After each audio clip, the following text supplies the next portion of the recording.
In 2018, a man walked into an administrative office in the Midwest of the United States to complete what seemed like a very ordinary paperwork procedure. He was over 60, dressed simply, spoke calmly, and there was nothing about him that would draw special attention from the receiving clerk. He presented his personal documents with the familiarity of someone who had lived his entire life under that name. The clerk entered the information into the system, paused for a moment, then looked at the screen again. Something did not match. A small detail, a piece of data that was off just enough for the system to flag a warning. The man standing across the desk waited, slightly confused, completely unaware that in the short time to come, the entire life he believed was his own would begin to crack apart. He had no idea that he was about to touch a mystery that had been buried for nearly 6 decades, starting with the disappearance of a 3-year-old boy in Iowa in 1960,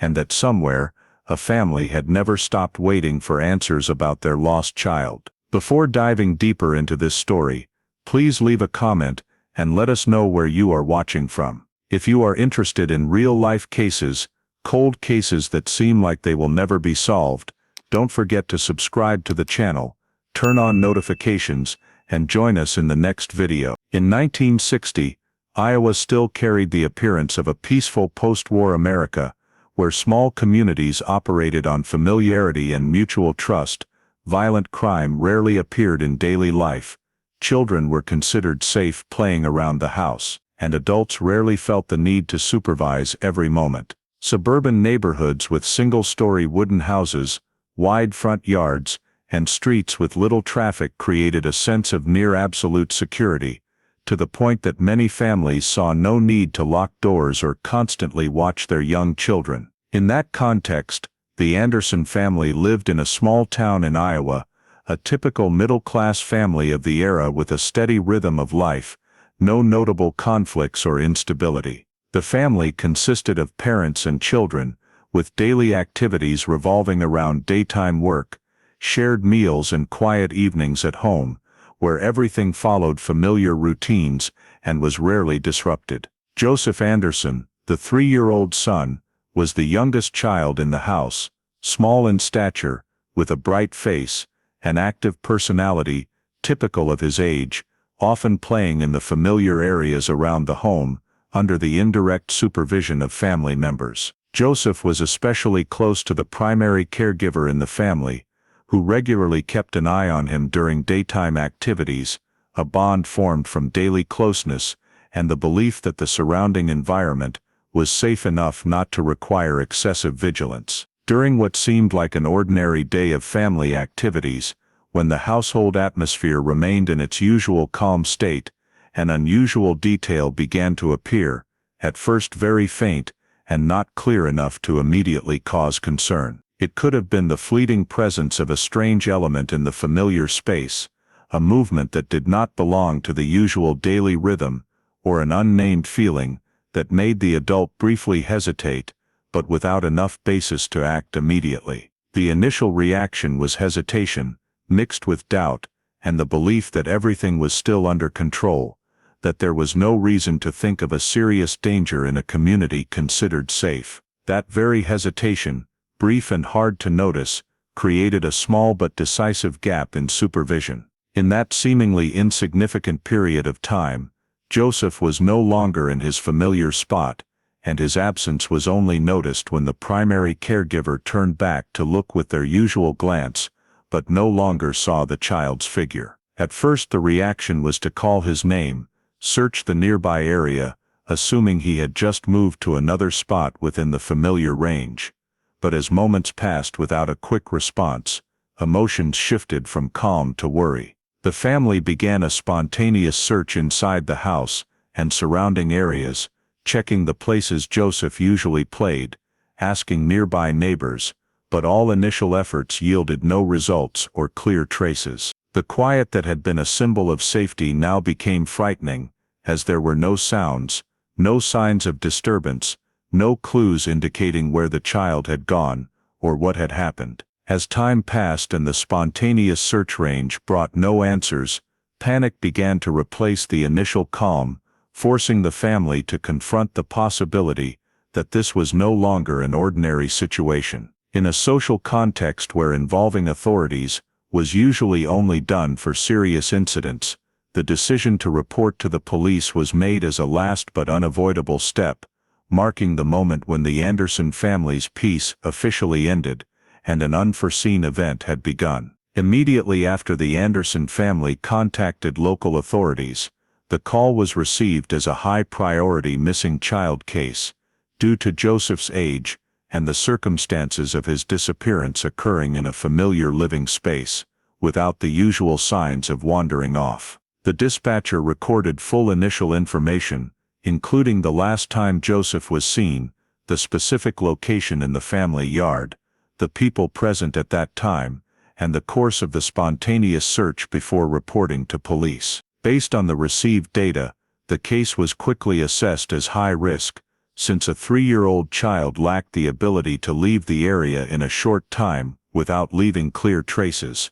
while the surrounding environment had no natural hazards sufficient to explain the sudden disappearance. The initial classification was determined as a disappearance of unknown cause, with the possibility of external intervention not ruled out, causing the case to be immediately transferred to emergency response procedures, rather than handled as a typical child wandering case. The nearest patrol units were dispatched to the scene in a short time, alongside notification to the investigative unit responsible for child-related cases. Upon arrival, police approached the family to reconfirm information, while observing the overall surrounding area, to quickly assess the level of disturbance, terrain conditions, and factors that could affect the search. Noting no signs of chaos or obvious accident, authorities immediately shifted focus from spontaneous searching to securing the scene, to ensure no potential traces were lost. A temporary command post was established right near the Anderson home to coordinate initial activities, assign tasks to small teams, and maintain unified information flow. The control perimeter was determined based on the assumed maximum distance a 3-year-old could travel in the time since disappearance, combined with the possibility of adult intervention if external factors were involved. Police proceeded to cordon off the area around the house, including entrances and exits, nearby roads, and nearby public spaces, both to serve quick searching and to limit unnecessary intrusion that could disturb the scene. Alongside physical space control, investigators began focusing on building an accurate timeline for the entire incident, considering this the critical foundation for directing all subsequent activities. The family and primary witnesses were asked to recount in detail activities in the hours before Joseph's disappearance, from routine daily events to the smallest changes in habits, with the goal of narrowing down the key time window as precisely as possible. Timelines were cross-checked among those present to eliminate discrepancies caused by panic emotions, while identifying the specific supervision gap in which the disappearance likely occurred. Establishing this timeline not only helped shape the initial search direction, but also played a decisive role in assessing the potential involvement of external factors, as each passing minute significantly altered the scope and nature of the investigation. In the process, authorities also considered the social context and inherent safety level of the residential area, not to rule out danger,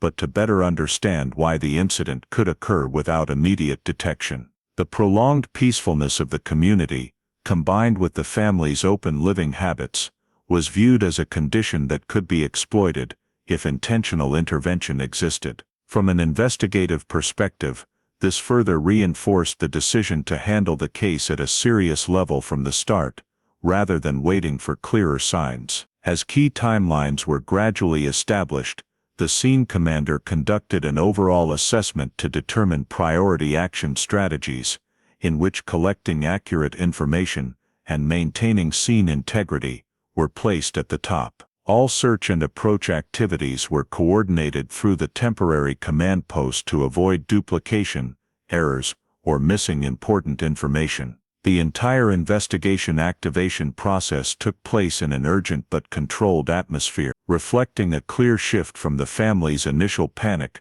to a formal procedure, where each decision was weighed based on risk assessment and actual data, marking the moment when Joseph Anderson's disappearance officially entered the organized investigation phase. After the temporary command structure was established and the initial timeline gradually took shape, the focus of authorities shifted entirely to a systematic scene survey, as this was the decisive phase to determine whether Joseph's disappearance could be explained by ordinary causes or not. The area around the last point the boy was seen was cordoned off at a level appropriate to the residential conditions, not creating panic in the community, but tight enough to minimize unnecessary intrusion. The cordon not only focused on the immediate space, but also extended to directly adjacent areas, including the yard, walkways, small roads leading out of the neighborhood, and gaps between nearby houses, where a child or any related factor could have moved through in a short time. Police proceeded to check every entrance and exit in this perimeter, from gates, fences, steps to lesser-noticed paths, to determine if there were signs that Joseph had left the area on his own, or been led in a specific direction. Adjacent spaces were examined with the same level of care, as in child wandering cases. Signs are often left early, and relatively easy to detect if approached promptly. In this process, investigators paid special attention to the intact state of the surrounding environment, as the absence of disturbance could have multiple meanings, from no accident occurring to the possibility of an intentional act carried out quickly and cleanly. The initial search for physical traces was deployed alongside space checks, focusing on basic elements like footprints, drag marks, unusual displacement of objects, or any changes on the ground surface that could indicate movement, not part of daily activities. However, what was recorded was mainly a worrying emptiness, with no clear signs that Joseph had walked out of the area, nor physical evidence suggesting an accident or random incident. This very absence forced the investigation team to consider initial hypotheses more seriously, as in child wandering cases, there is usually at least a continuous chain of signs, even small, leading away from the starting point. Alongside trace searching, investigators assessed Joseph's self-mobility potential based on age, physical condition, and living habits provided by the family. A 3-year-old has very limited mobility in both distance and orientation, especially in a short time, and in an unfamiliar environment beyond usual living range. This helped establish realistic limits for acceptable hypotheses, while significantly narrowing the search range if the wandering hypothesis was still considered. However, when comparing these factors to the actual scene, contradictions became increasingly clear, as there were no signs Joseph had walked through any exit, nor reports from nearby areas of seeing a small child appearing alone in the relevant time frame. This caused the wandering hypothesis to gradually lose persuasiveness, not because it was completely dismissed immediately, but because each new checked factor did not support that possibility. Investigators also considered accident scenarios within the family yard, such as the child falling, getting stuck, or falling into a hidden area, but thorough scanning of every potential risk space yielded no findings matching this scenario. The combination of effective cordoning, comprehensive checking of entrances and exits, physical trace searching, and victim mobility assessment created an increasingly clear picture that Joseph's disappearance did not fit the common ordinary causes seen in missing child cases due to wandering. It was at this point, though no official conclusion yet, that investigative thinking began shifting from searching for a child who might still be somewhere nearby, to confronting the possibility that Joseph was no longer in a range accessible by ordinary search methods. The gradual elimination of the wandering hypothesis did not happen hastily, but was the result of continuous evaluation, where each mismatched factor was noted and accumulated, forcing authorities to acknowledge that the scene provided no indicators of a random event occurring. This not only increased the case's severity, but also created considerable psychological pressure for both the family and those directly involved in the investigation, as the scene's silence is sometimes the most frightening sign, indicating that something beyond the normal framework may have occurred in a very short time without anyone noticing. When the crime scene survey concluded without yielding any physical signs that Joseph had left the area on his own, or met with an accident within the family premises, investigative thinking was forced to shift to a more serious scenario, where the possibility of deliberate external intervention could no longer be dismissed. Consideration of the abduction hypothesis did not occur as a sudden leap, but as the result of a systematic process of elimination in which each ordinary possibility was weighed and successively deemed inconsistent with what the scene revealed. Joseph's age, the limited mobility of a 3-year-old child, and the short but definitive period of disappearance formed a combination of factors difficult to explain without the involvement of another adult. For this reason, the investigative team unanimously upgraded the case to a suspected abduction, a decision that brought about a comprehensive change in approach, because from that moment, every passing minute carried critical significance for tracing efforts. Focus was immediately placed on identifying the golden time, the narrowest window between the last moment Joseph was seen and the time the family realized his absence was unusual, as that was the only time frame in which a deliberate act could occur undetected. Investigators cross-referenced detailed statements from those present, not only to establish absolute timelines, but also to understand the psychological and daily context in the minutes before and after that point, because small deviations from routine could provide important clues. Pinpointing the golden time also allowed authorities to estimate the spatial range an external subject could reach and leave within such a brief period, thereby guiding the analysis of possible routes connecting the Anderson family area to the rest of the town and surrounding regions. Route analysis relied not only on traffic maps,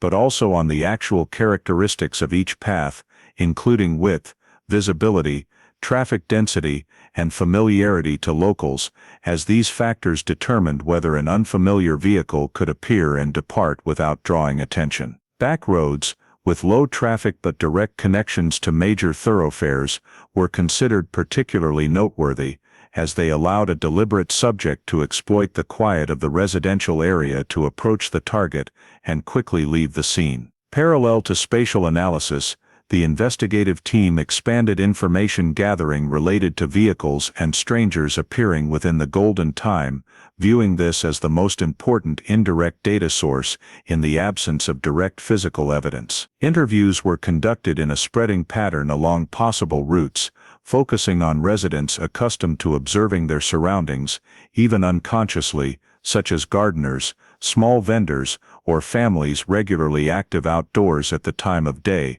the incident occurred. The collected information varied widely in detail and reliability, from vague descriptions of an unfamiliar vehicle to indeterminate impressions of a stranger's presence in the area, clearly reflecting the limitations of human memory in a community unaccustomed to noticing potential threats. Investigators did not hastily discard inaccurate reports, but instead recorded everything for cross-verification, seeking rare overlapping points among statements, because in many similar cases, the smallest repeated details proved the most valuable clues. However, the process quickly revealed significant contradictions in descriptions, from vehicle color and size to the stranger's physical features, making reconstruction of a unified scenario particularly difficult. Some witnesses described a vehicle appearing briefly, while others recalled only a stranger's presence without pinpointing the exact time, creating overlaps and conflicts in the gathered data. These contradictions were noted not only as obstacles, but also as indicators reflecting the event's abnormality, as inconsistency might stem from witnesses realizing the importance of what they saw only after the disappearance was publicized. In evaluating descriptions, the investigative team also had to consider the social context of the town at that time, where a stranger's appearance was rarely deemed suspicious, leading to many details being overlooked or incompletely remembered. It was precisely the combination of a brief golden time, a traffic network allowing quick access, and limitations in statement collection that made the abduction hypothesis logically reasonable, yet extremely difficult to verify with concrete evidence. Though certainty was lacking, officially centering the hypothesis drove a crucial turning point, forcing authorities to accept that Joseph's disappearance was likely not the result of random events, but the consequence of a deliberate act executed in a very short window and fully exploiting favorable environmental conditions. In that context, every contradiction in statements, every analyzed route, and every minute in the golden time became an inseparable part of the emerging investigative picture, though at that point, the picture still lacked clear outlines for a definitive conclusion. Once the abduction hypothesis was established as the primary framework for all investigative activities, the focus of action immediately shifted to a widespread search with dual objectives, hoping to quickly locate Joseph while gathering any signs that could strengthen or refute the hypothesis under consideration. Local police were mobilized on a larger scale than in the initial phase, while controlled calls for community support were issued, leveraging the inherent cohesion of the small town yet maintaining necessary order to avoid contaminating the scene. Volunteers, mostly local residents familiar with the surrounding terrain, were organized into small groups and operated under police coordination to ensure the search was not spontaneous or redundant, but adhered to a comprehensive pre-established plan. Search zoning was based on the area's topographic features, dividing the space around the Anderson home into gradually expanding rings, each with clearly defined boundaries and appropriate scanning methods. Areas closest to the home, where Joseph might appear if he moved on his own, were thoroughly checked first, then the search expanded to farther zones, including fields, open lots, trails and less frequented spaces. The rural terrain around the town, with scattered farms and auxiliary structures, like storage sheds, barns and machinery houses, was prioritized for inspection as they were relatively quick to reach from residential areas, yet secluded enough to conceal a child without easy detection. Search teams systematically examined each area, from visual observation to calling Joseph's name and listening for responses, though hope of finding him alive grew increasingly faint with each passing hour. Throughout this, police supervised and documented, ensuring every discovery, no matter how minor, was reported and handled properly, rather than overlooked or disturbed by emotion. Inspections of auxiliary structures were conducted carefully, as these spaces could involve accidents if a child entered uninvited, while also potentially serving as temporary stops if external intervention existed. However, despite the expanding search scope and maximum local resource mobilization, no signs indicated Joseph was in the scanned areas, creating a growing gap between search efforts and actual results. It was in this context that some items related to Joseph began to be discovered during the search, not in a concentrated or obvious location, but scattered in ways that made interpretation particularly difficult. These items were carefully recorded, with positions and conditions marked, as they could hold significant meaning in reconstructing events, though at the time it was unclear whether they directly related to the moment Joseph vanished or merely reflected his prior daily activities. Discovering personal items, rather than providing clear answers, increased the case's ambiguity, as they did not lie along a continuous movement path that could indicate departure direction, but appeared as disconnected points unlinked by simple logic. Investigators faced the question of whether these items were left randomly, moved by others, or the result of a deliberate sequence the scene no longer fully reflected. Meanwhile, search teams continued expanding to farther areas, but each extension reduced the likelihood Joseph remained within reach of conventional efforts, especially as enough time had passed to significantly weaken direct discovery chances. Failure to identify a specific departure direction became one of the phase's greatest obstacles, as without a clear route to concentrate resources, all efforts spread over a vast space, diluting individual activity effectiveness. Investigators recognized that in similar cases, inability to determine initial movement often signaled the scene had been cleaned in some way, though this could not be confirmed absent physical evidence. Nevertheless, they maintained the widespread search for a set period, both to ensure no area was missed and to meet family and community expectations and hopes, who believed Joseph could be found with sufficient effort. Over time, fatigue emerged among both search teams and volunteers, not only from high intensity, but also psychological pressure facing prolonged environmental silence. Each scanned area yielding no results further reinforced the sense that the case no longer lay within purely physical search resolution, though no one was ready to admit it publicly. The widespread search, though seriously organized and executed, gradually revealed its limits without a clear departure direction as anchor, turning the process into a broad but unfocused effort. In that context, every discovered item, every scanned area, and every passing hour were recorded as part of the file, not only for current efforts, but to build a foundation for later evaluations, as even without direct results, the search played a vital role in establishing what had been checked and what was no longer possible. As days passed without identifying any departure direction, authorities faced the reality that Joseph's disappearance was not merely a search problem, but a complex investigative issue, where absence of traces carried its own meaning, signaling that what occurred might lie beyond the reach of traditional search methods deployed in the early phase. When the widespread search yielded no concrete results and failed to identify a clear departure direction,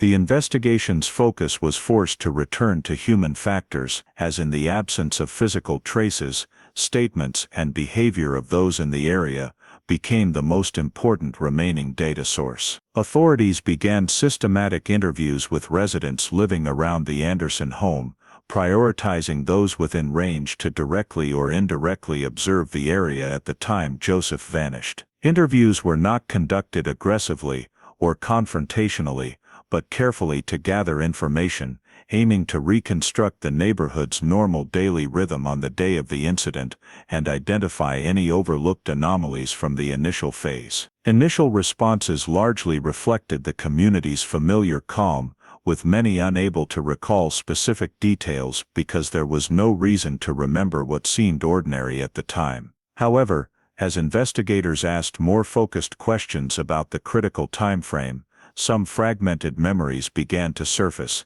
though their accuracy and consistency remained issues for verification. Alongside interviewing long-term residents, the team screened strangers who had appeared in the area, including individuals without clear local ties and seasonal workers at nearby farms, construction sites, or short-term projects. This group was noted not due to specific evidence against them, but because their temporary presence made information verification harder than for permanent residents. Investigators compiled lists of those entering and leaving the area near the disappearance time, cross-checking work schedules, lodging, and reported relationships to determine if anyone could not clearly account for their whereabouts during the golden time. This screening proceeded slowly and laboriously, as most information required manual verification through cross-statements and scattered paper records, reflecting the era's technological and database limitations.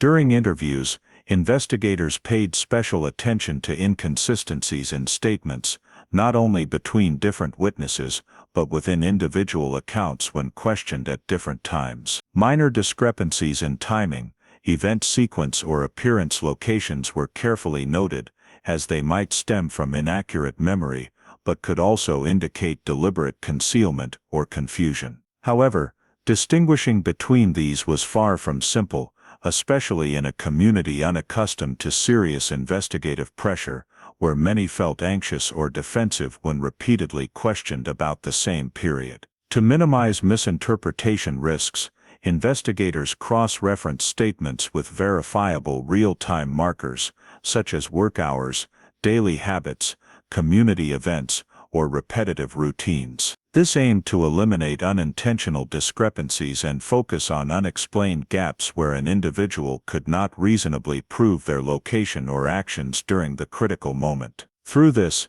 certain names drew more attention, not due to direct evidence linking to Joseph, but because their statements contained ambiguities needing clarification. The suspect list gradually narrowed based on access proximity, potential presence in the golden time, and statement consistency, forming a small group requiring closer examination. Additional interrogations were conducted with this group to clarify inconsistencies and gauge responses to more specific questions, yet all efforts adhered to legal limits and presumption of innocence, especially without supporting physical evidence. Though some subjects showed hesitation or failed to provide convincing explanations for minor details, investigators struggled to turn suspicions into concrete grounds for charges. In many cases, anomalies could be attributed to confusion, anxiety, or memory limitations, particularly amid prolonged tense interviews. The absence of physical evidence,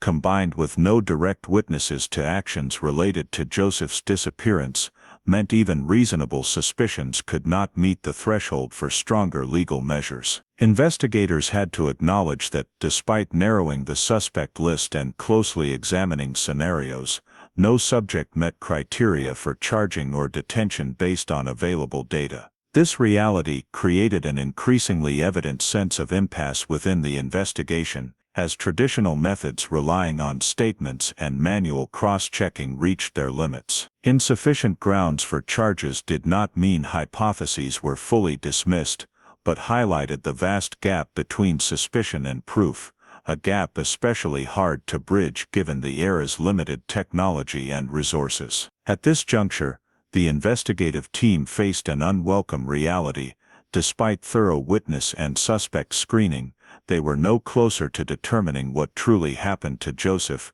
and all clues gathered thus far lacked the power to create a clear breakthrough in the case. When the screening of witnesses and suspicious individuals did not yield sufficient evidence to proceed with further legal steps, the investigation entered a prolonged phase full of pressure, where authorities were forced to revisit everything that had been collected from the beginning and reevaluate every clue in a context with few new options remaining. The files of statements, crime scene reports, search results, and data gathered during the critical initial period were compiled, reorganized, and reviewed in various ways, with the goal of identifying any detail that might have been undervalued or overlooked in the early stage due to time pressure and emotions. This process did not occur just once, but was repeated in cycles, with each review attempting to approach the data from a different perspective, cross-comparing seemingly unrelated information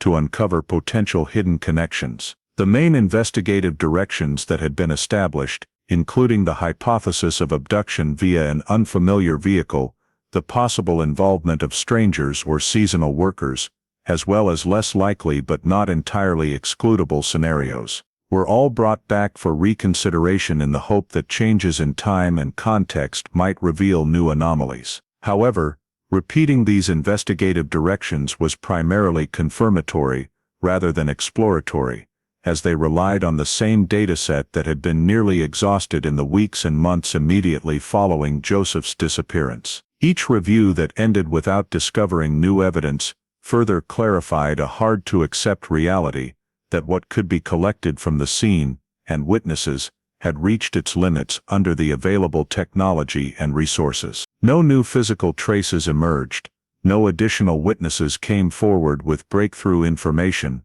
and no reports from neighboring areas could connect directly to the case in a way strong enough to open an entirely new investigative direction. In that context, every old clue, no matter how small, was examined with higher expectations, but it also quickly revealed its inherent ambiguity when placed under the light of the evidence standards required for a serious criminal investigation. The absence of new evidence not only slowed the investigation's progress, but also directly impacted resource allocation, as authorities had to deal with many other cases in the area, while Joseph's disappearance increasingly shifted from an emergency status to a prolonged file without clear progress. Investigators continued to maintain efforts within allowable limits, but the intensity and frequency of proactive activities, began to decrease gradually when there was no reasonable basis to further expand the scope or deploy more costly measures. Resources,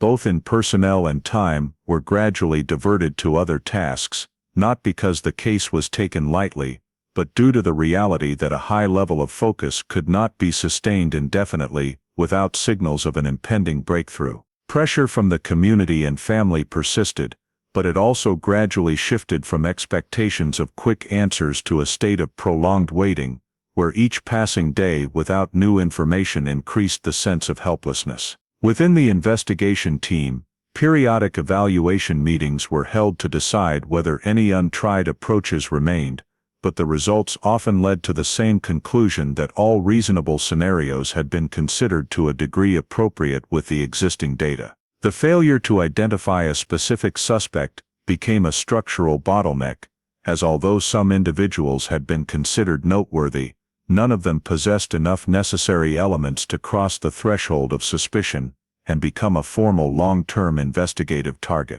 The difference between suspicion and proof became increasingly clear, as every hypothesis lacked a decisive link that could be strengthened with legal action. This forced investigators to acknowledge that, in the current context, continuing to repeat previously used methods was likely to only create more fatigue without yielding commensurate results. Nevertheless, the case file remained open, with updated notes reflecting the efforts made and the directions excluded, to ensure that if new information emerged in the future, the investigation could be resumed without starting from zero. This prolonged investigation phase was not marked by a clear decision to end it, but by a gradual shift from an active to a defensive state, where the primary goal was to preserve what had been collected and maintain the ability to respond if unexpected developments occurred. The inability to identify a suspect, though not an official conclusion,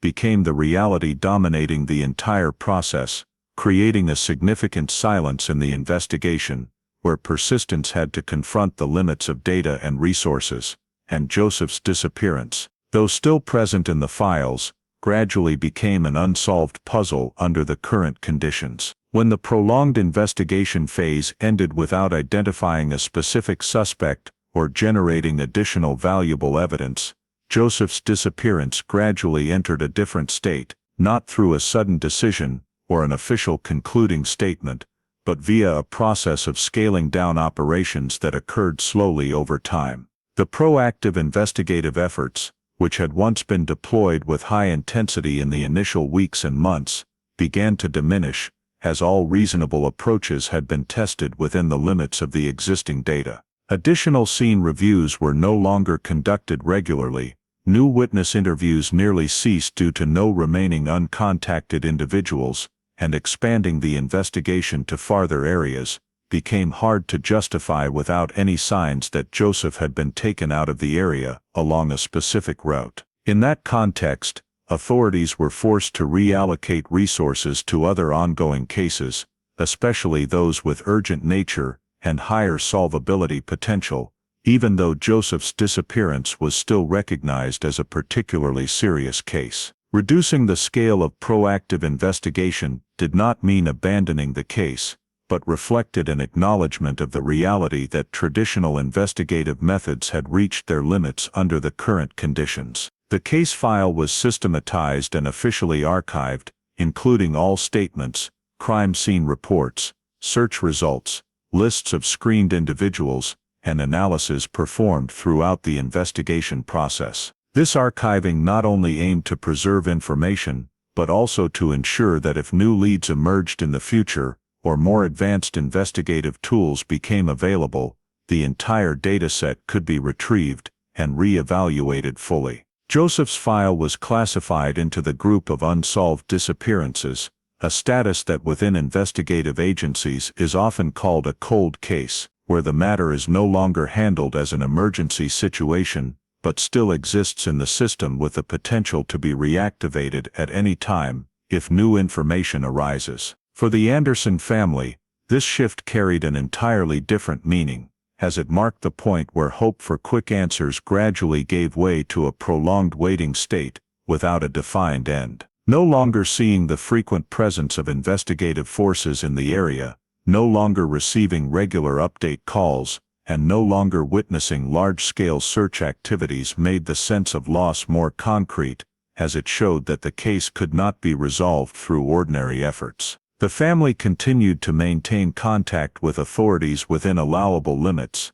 providing information when requested, and ready to cooperate if new developments occurred, but most time passed in a passive waiting state, where each day was similar and brought no additional answers. In the community, Joseph's disappearance gradually became a painful memory, mentioned less over time, not because it was completely forgotten, but because daily life forced people to move on, while the case no longer appeared in investigative or public search activities. The years passing without new progress caused the case to sink deeper into uncertainty, where there was no additional data to analyze, and no specific actions to take beyond preserving the file. For the investigative agency, the case's lack of progress over many years highlighted the clear limits of methods and tools from that era, when tracing people and vehicles mainly relied on statements and memory. Factors easily faded over time. Each year without new information meant reconstructing exactly what happened became more difficult. As witnesses aged, memories faded, and some screened individuals were no longer easily accessible. Nevertheless, Joseph's file was not legally closed but kept in a ready state, reflecting a delicate balance between acknowledging the current impasse and not completely abandoning the possibility of uncovering the truth in the future. The transition to cold case status, therefore, was not the end of the matter, but a shift to a phase of silent existence within the system, where Joseph's disappearance continued to be recorded as an unanswered question, existing parallel to the passing time and the ongoing lives of those involved. When Joseph's missing person file officially fell into cold case status and was gradually pushed back from active investigation flow, in another state, hundreds of miles from Iowa, a child the same age as Joseph began appearing in the local administrative system in a completely separate way, leaving no signs of any connection to the dormant case. This appearance did not occur in an unusual context for American society at that time, when interstate movement, especially in working-class communities, was frequent and loosely controlled. The child was brought to a small town with a sparse population, where community relationships were mainly based on personal acquaintance rather than detailed paperwork, and the presence of a new family with an accompanying child was not enough to raise suspicion. From the start, the child was introduced with a different first name, a different last name, and a simple but convincing backstory that this was a biological or informally adopted child in the family. There were no announcements, no complicated legal processes, and no cross-state verification requirements that could expose the irregularity. The child quickly integrated into the new environment, received care at the minimum level necessary to maintain a stable life, and was registered in local education systems under the new identity, without significant obstacles. The lack of a full hospital birth record, which would be an abnormal detail by modern standards, was not rare at that time, when home births, births at small medical facilities, or late birth registrations were still accepted in many states. Gaps in paperwork were explained with common reasons, such as lost documents, complicated family circumstances, or multiple moves in a short time. Local administrative agencies, not equipped with tools for federal verification or cross-checking against national missing children lists, accepted these explanations and issued supplementary documents, creating a chain of legal records sufficient for the child to exist in society without deep questioning. In the new family, the child was raised with a clear role, called by the new name daily, and gradually formed self-awareness based on that identity, as at such a young age, almost no memories of the previous life could exist. There were no images of the old home, no familiar faces from Iowa, and no emotional elements strong enough to trigger buried memories. The child's world was shaped by the current environment, by the adults claiming to be family, and by social relationships built from scratch under the new identity. In the early years, life proceeded at a relatively stable rhythm, with daily activities like going to school, playing with neighborhood friends, and participating in basic community events. On the surface, there were no signs that the child was living in unusual or hidden circumstances, as all basic needs were met, and no behavior was severe enough to attract attention from social services. Upon entering school age, the child was enrolled in the local public school,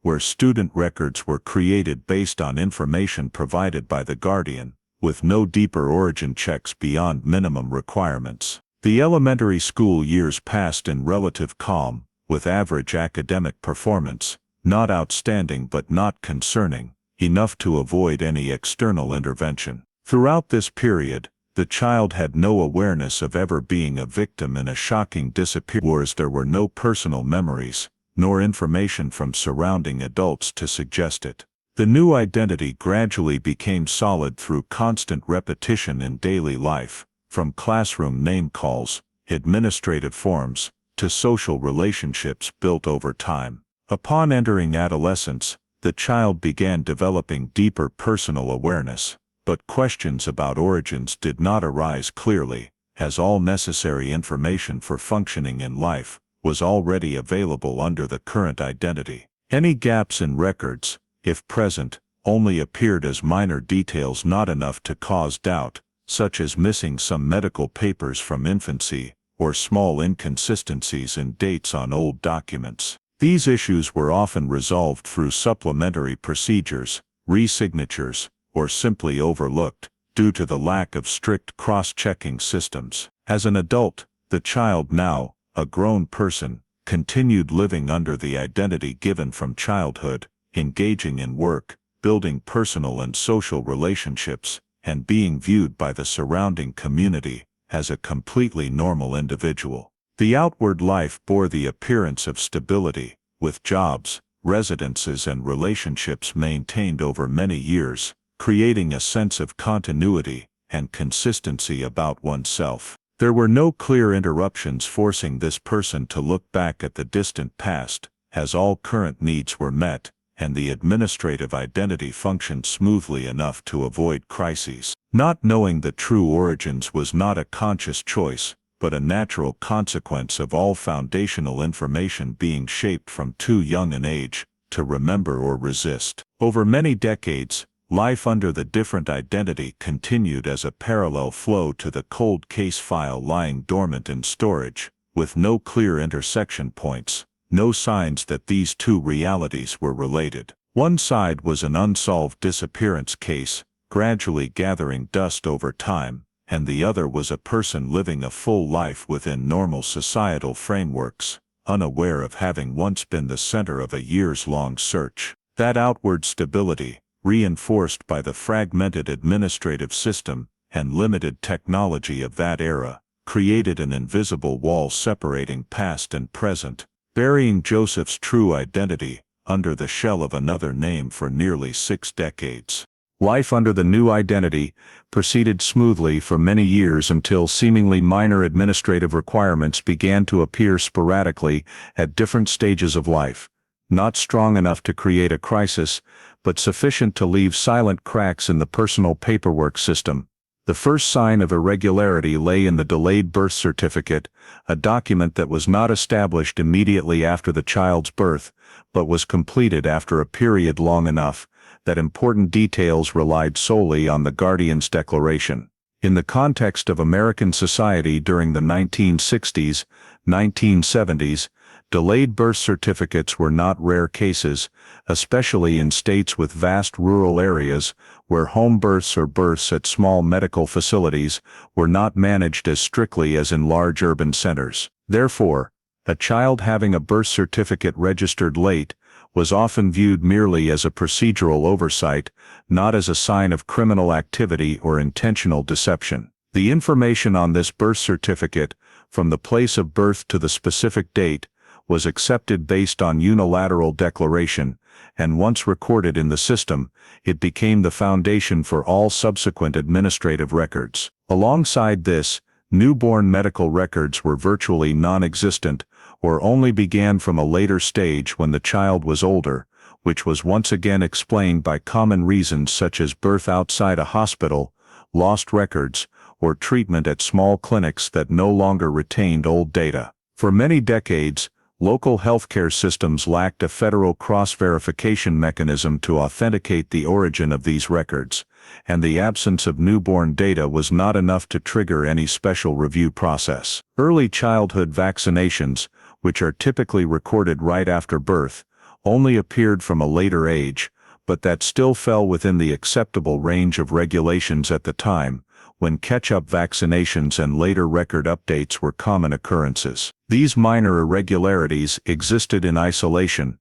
not connected in the perception of managing agencies, because each time they surfaced, they were handled independently with temporary administrative solutions sufficient to continue the registration and identity verification process. When the child entered the education system, student records were created based on existing documents, and minor discrepancies in dates or place of birth were not considered serious issues, as long as basic information was sufficient to classify age and educational level. Throughout the school years, there was no requirement to present additional evidence of early origins, as the public education system primarily focused on whether the child was eligible to study and legally resided in the area. Any inconsistent personal information, if present, usually manifested as very minor differences between old and new forms, such as variations in spelling of place names, rounded birth dates, or lack of specific medical facility names. These discrepancies were not enough to draw attention in an administrative system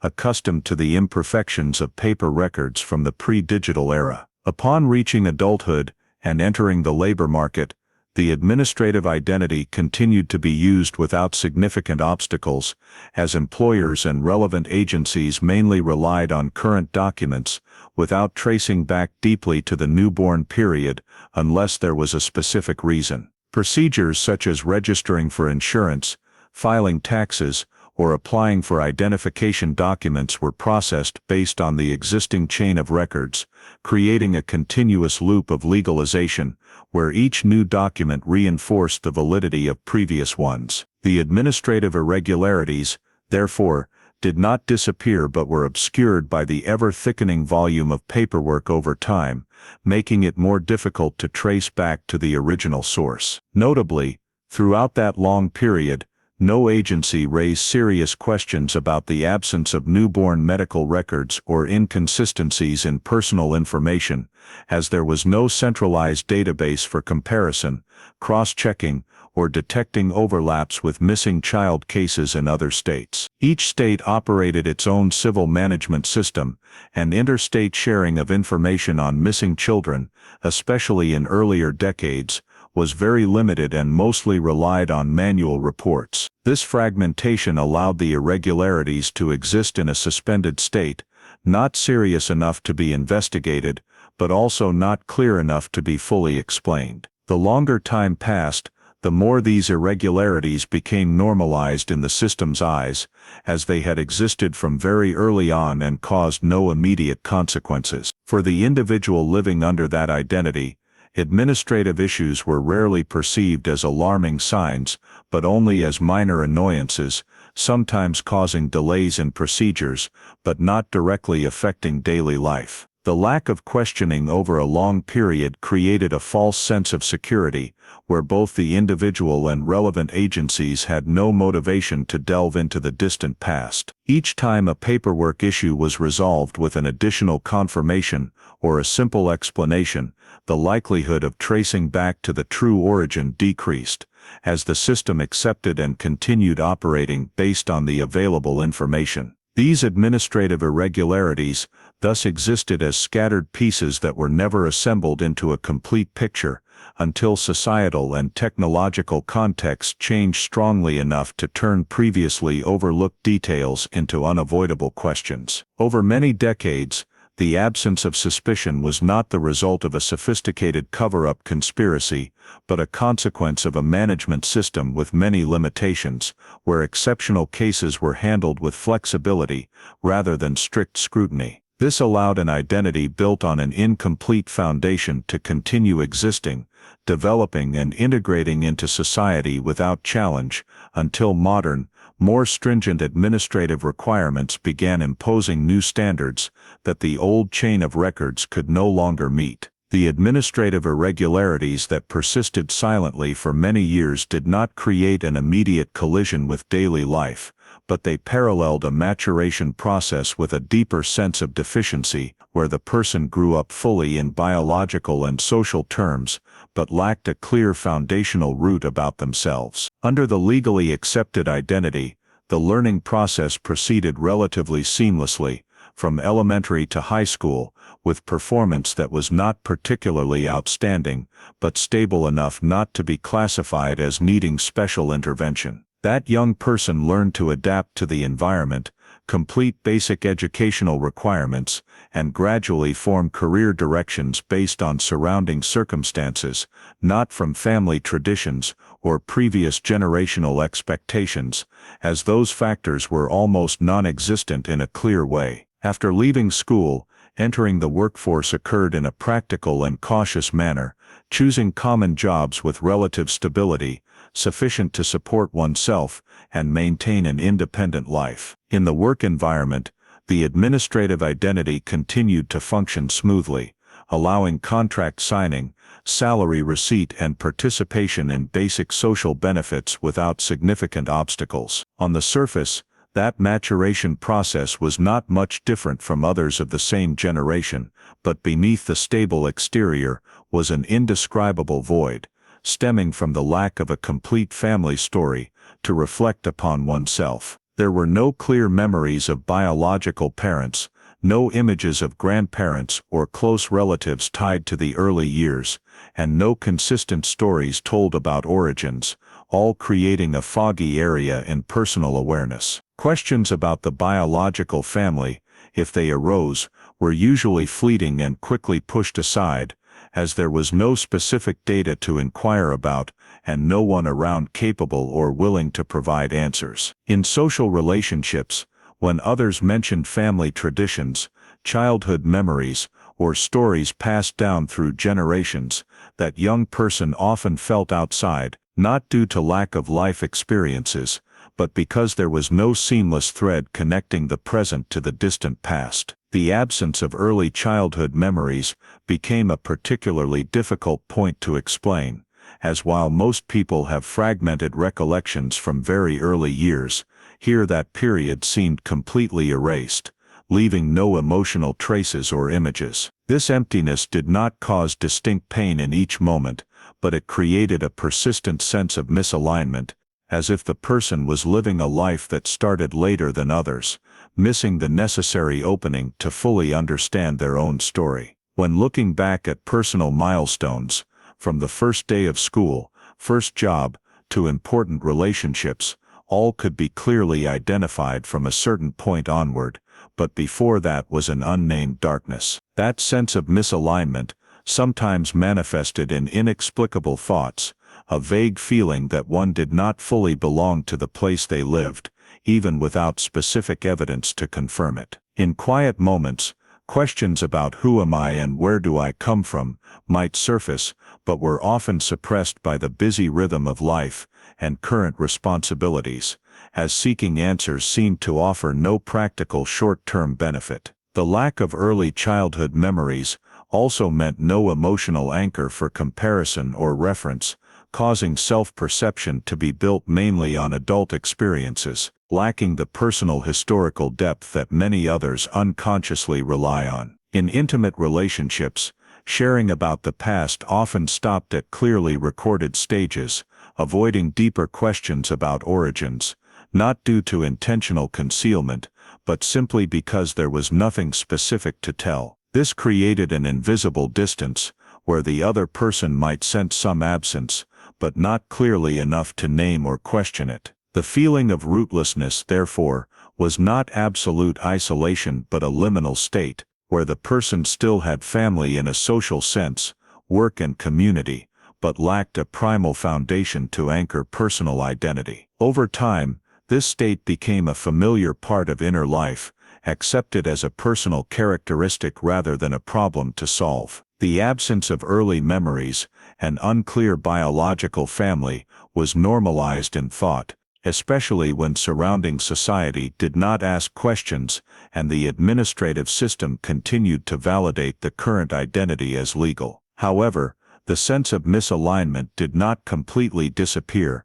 but persisted like a low background sound, sometimes ringing clearer during life transitions, when others sought their roots, family, or when questions about genetics, family medical history, and personal origins were raised. In those moments, the root deficiency became more evident, not as a specific tragedy, but as a structural void in one's life story. Nevertheless, maturation continued, with decisions based on the present and near future, rather than a lost past. That adult learned to define themselves through actions, work and existing relationships, rather than through bloodline or family history. This helped maintain outward stability, but also prolonged the rootless state, as nothing forced a look backward, at least until larger societal and technological changes began creating new questions that the old records and current story could no longer answer. The feeling of maturing without roots, which had only existed as a vague background, began to change in nature when specific paperwork issues emerged in adulthood, forcing the once smooth administrative identity to undergo closer scrutiny from modern systems. Initially, these troubles arose in situations that seemed purely technical, when procedures required deeper information cross-verification than before, such as long-term employment records, insurance, or forms needing confirmation across multiple agencies. In the process, minor contradictions once overlooked began to stand out, not as isolated errors, but as a chain of inconsistencies, spanning many years. Birth dates recorded differently between old and new documents, places of birth not matching perfectly, and information about the newborn period unusually absent compared to modern standards. Each time facing a form requiring confirmation,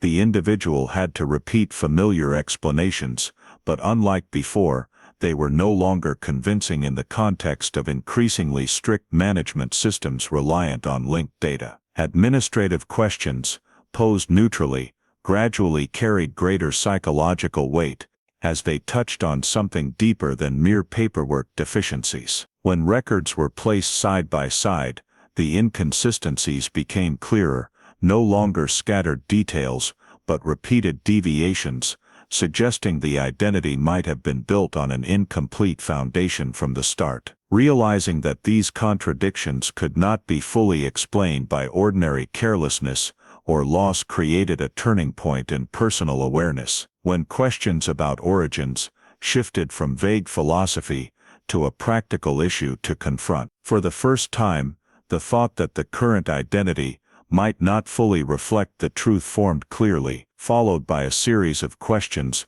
never seriously asked before. Why was there no medical documentation from the newborn period, while later milestones were relatively well recorded? Why could the most foundational information, usually fixed in a person's life, vary or contradict depending on the record source? These questions were no longer easily dismissed, as they recurred each time interacting with the administrative system, transforming the previous sense of misalignment into specific doubts about identity. That doubt did not explode immediately into a crisis, but developed gradually, like an internal process, where each piece of information was re-examined in a new light. Explanations once accepted in the past began losing persuasiveness, and the silence around the origin story became more noticeable than ever. In close relationships, questions about the biological family, previously brushed over, now became heavy topics, as there were no consistent answers to give. Realizing that one lacked a clear origin story, no authentic evidence for the early years, created a new unease, different from the previous persistent emptiness. This was no longer a vague deficiency, but an awareness that a different truth might have been obscured for decades. The need to verify the truth thus formed naturally, not as a rebellious act or denial of the lived past, but as a necessary effort to understand oneself and resolve increasingly evident contradictions. The search for truth did not begin with big steps or public actions, but with self-reviewing personal documents, cross-checking small details, and realizing no source was complete enough to fully answer questions about origins. The feeling that the current identity might only be part of a larger story caused all prior life experiences to be viewed differently, not denying their value, but placing them in a suspended state, as if belonging to a person not yet fully defined. This doubt carried considerable psychological pressure, as questioning identity meant accepting the possibility that one's entire administrative and social foundation might need re-examination. Yet that pressure became motivation, pushing the need to verify truth beyond fear of what might be discovered. It was no longer enough to continue accepting vague explanations or prolonged silence, as each new paperwork contradiction reminded that delay only made the questions heavier. The need to verify truth, therefore, stemmed not from mere curiosity, but from the desire to establish a solid foundation for the remaining life, where identity was not only legally recognized but personally understood. In that context, doubt about identity became an irreversible turning point, marking the moment when the past, buried under layers of paperwork and living habits, began demanding to be faced directly, though the consequences remained unpredictable. The need to verify the truth, which had formed from document discrepancies, and an increasingly clear feeling of doubt about identity, gradually led to a personal decision that had the potential to open up an entirely new approach, participating in civil DNA testing. This decision did not stem from any criminal accusation or suspicion, nor was it tied to a desire to track down a perpetrator or resolve a specific case. It was simply a personal effort to seek answers to questions about biological origins, family history, and blood ties. In the context of modern society, where commercial DNA testing services are increasingly common and promoted as a tool for self-discovery, this choice appeared normal, even commonplace, for many people wanting to better understand their ancestry or genetic traits. For the individual living under the current identity, DNA testing was initially seen as a safe and private approach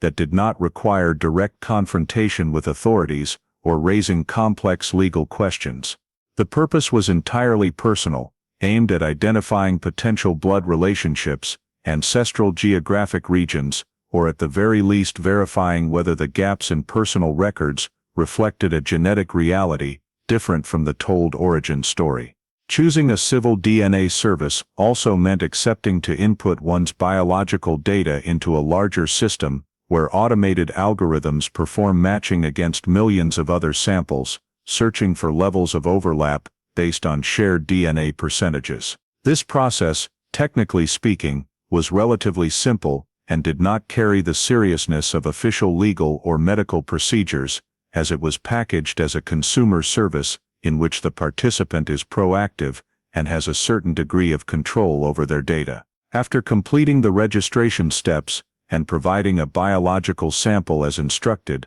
the DNA data was entered into the analysis system, where it was encoded and compared against the existing database. At that point, there was no specific assumption about the results, since most participants in civil DNA services typically receive only general information, such as regional origin percentages or distant relative connections. It was precisely that moderate expectation that made the decision to participate in testing easier, as it was not associated with great psychological pressure or anticipation of a life-upending discovery. However, entering data into the system also meant opening the possibility of automatic matching with other existing DNA profiles, including those uploaded for the purpose of searching for lost relatives or serving programs to identify kin in special cases. During the waiting period for results, the psychological state fluctuated between curiosity and caution, because although the initial purpose was purely personal,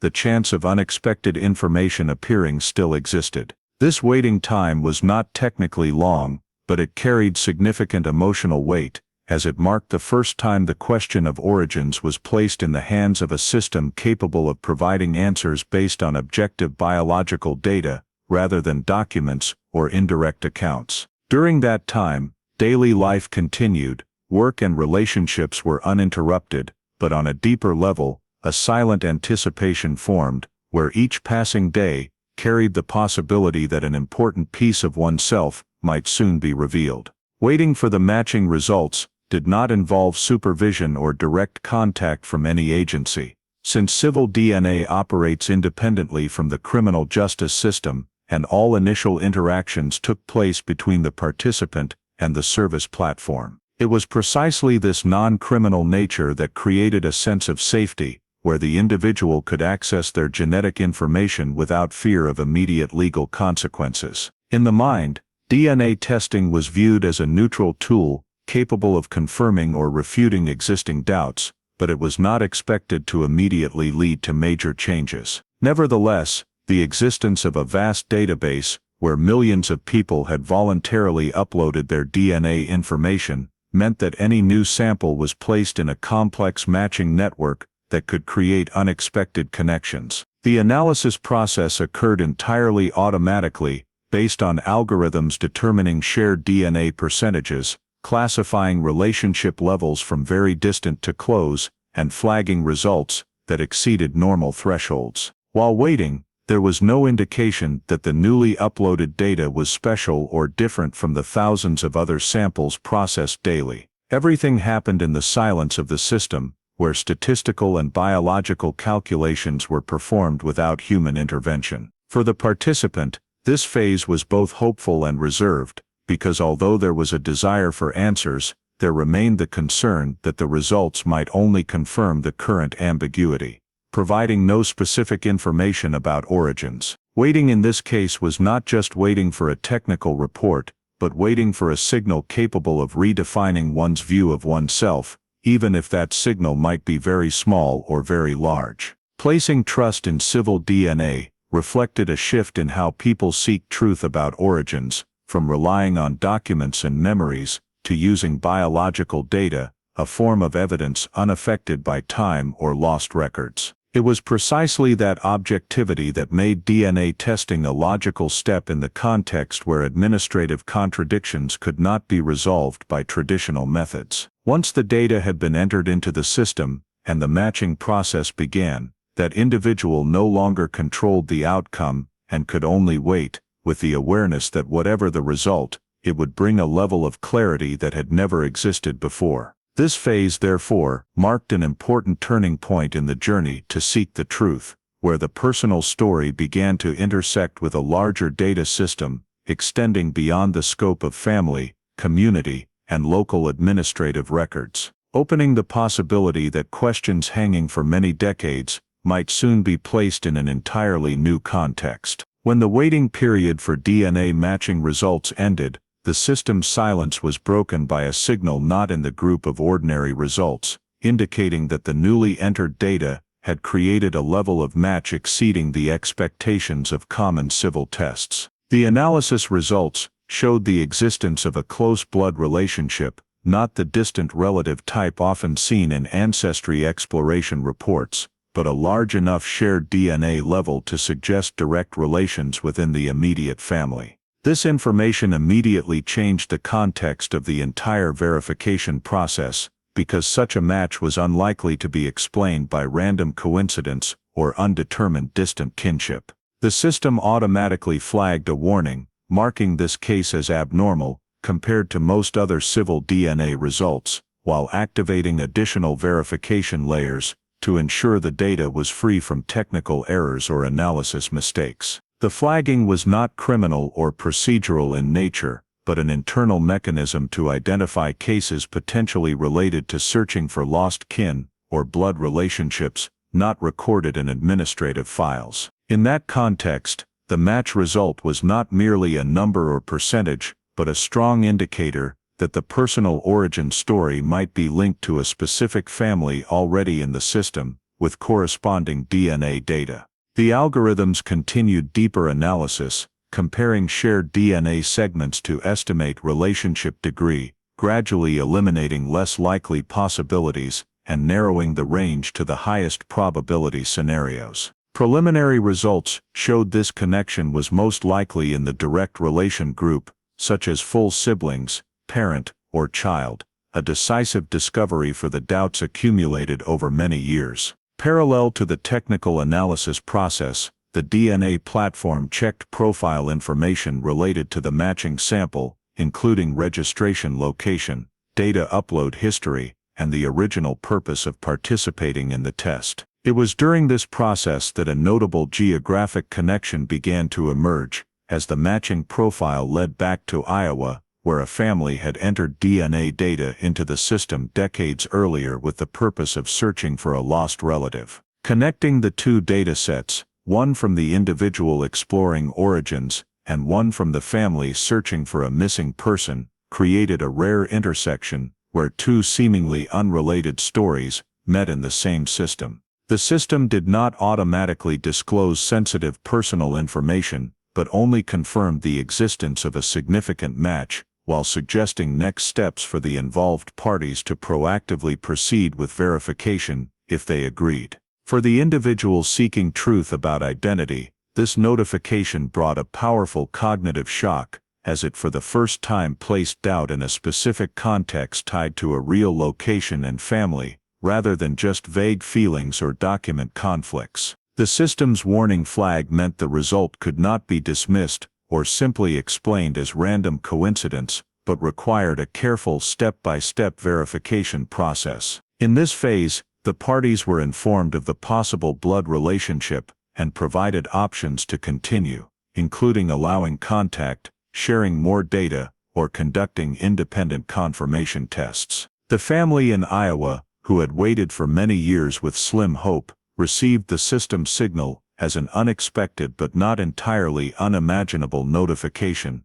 since they had chosen to participate in civil DNA precisely for this rare possibility. The initial connection did not occur through direct meeting or immediate personal information exchange, but through privacy-protected intermediary channels, where data was technically confirmed before any contact steps were taken. This process aimed to minimize misidentification risks, ensuring all conclusions were based on biological evidence and accurate matching data rather than emotion or expectation. Activating the verification procedure became the unavoidable next step, as the match level was large enough to exceed normal doubt thresholds and require cross-checking by independent methods. Verification steps included proposing additional DNA tests, with samples collected and processed under stricter standards, while cross-referencing administrative information, timelines, and locations related to the parties. In this context,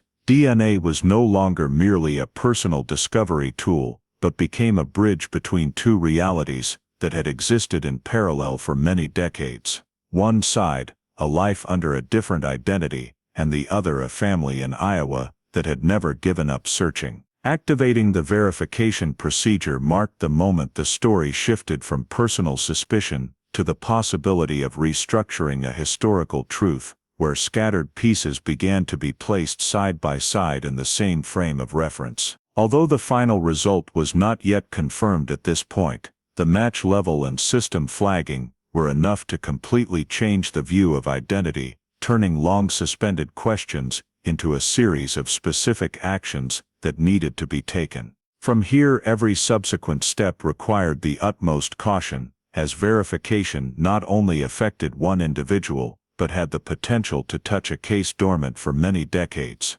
carrying emotional, legal, and social consequences that no one could fully predict at the moment of match discovery. When the verification process was activated from the civil DNA match result, the new information was quickly transferred to the competent investigative agency, marking the first time in many decades that the 1960 missing person file was mentioned in a context no longer hypothetical or vaguely hopeful. The receipt of information occurred through official channels with the highest caution, because although DNA provided a strong indicator, it still needed to be placed within the overall historical data to avoid any possibility of error. The investigative agency viewed this as a particularly valuable lead, sufficient to justify reopening the file that had lain dormant in storage for many years, not as a desperate search effort, but as a reasonable response to newly emerged scientific evidence.